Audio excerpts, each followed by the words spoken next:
Yer yuzida 8 milliarddan ortiq odam yashashiga qaramay, tovuqlar soni bizdan 3 barobar ko'p.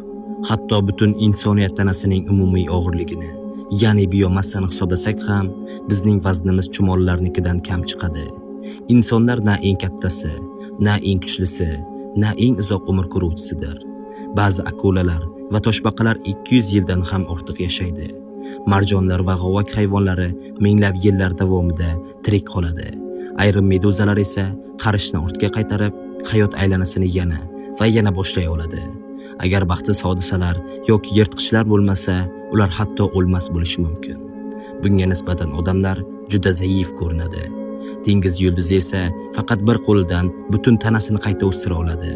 Tikanli kalta kessak, yillar davomida suv ichmasdan faqat terisida yig'ilgan shabnam bilan tirik qola oladi. Va yana tardigrada bor. Bu mitti jonzot bizni yanada nozik, hatto ojiz qilib ko'rsatadi. U 10 yillab zaharli yoki sho'r muhitlarda yashay oladi. 150 darajadan yuqori issiqlikda ham, 270 darajadan past sovuqda ham, hatto kosmos bo'shlig'ida ham omon qoladi. Inson esa faqat tor bir harorat oralig'ida yashay oladi. Teri yupqa, ichki a'zolar mo'rt, tanamiz juda zaif. Shunga qaramay, qandaydir tarzda biz baribir tirik qoldik.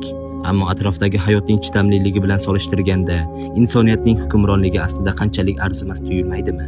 Kanalimizga obuna bo'ling. Bundanda qiziqarli videolar hali oldinda.